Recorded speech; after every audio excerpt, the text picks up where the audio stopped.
Now let's dive deep into this big LGBTQ story for today. I'm Greg Shapiro, and let's clear up gay culture. Climate crisis could displace 1.2 billion. Queer communities among the most at risk. A new report warns that by 2050, an estimated 1.2 billion people could be forced from their homes due to extreme weather and disasters driven by climate change, and experts warn that LGBTQ people will face unique and heightened risks. This is not the most recent warning. 2 years ago, activists from Just Stop Oil briefly halted London's 2023 Pride Parade, protesting fossil fuel sponsors and warning of an unfolding humanitarian emergency. Their statement was clear. The climate crisis, quote, has already killed and made homeless millions of people, including LGBTQ plus people. Due to their position at the margins of society, LGBTQI plus people are especially vulnerable, end quote. Climate campaigner Lily O'Mara emphasized that, quote, hundreds of millions of people are likely to be forced from their homes as conditions become unsuitable for human survival, end quote. Queer people of color in the global south, she said, are among the first to feel the impact. Research underscores these fears.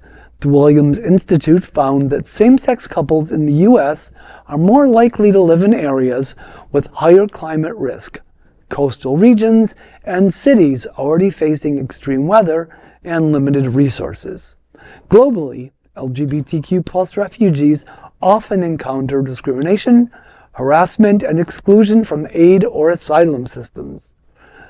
Legal scholar Owen Jackson warns that courts and governments often fail to recognize how climate change intersects with persecution.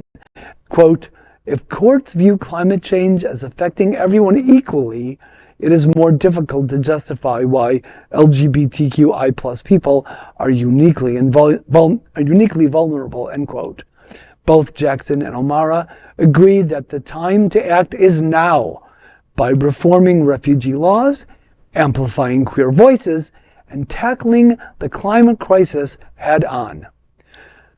Well, we gays do love our coasts, Key West, Fort Lauderdale, Provincetown, Fire Island, Ogunquit, Rehoboth Beach, and that's just the Atlantic coast. Yeah.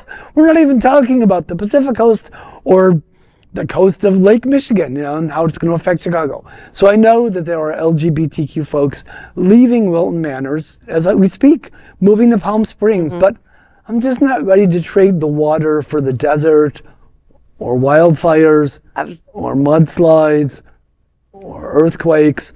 I'm going to stay here and learn to swim. Well, that you could do that.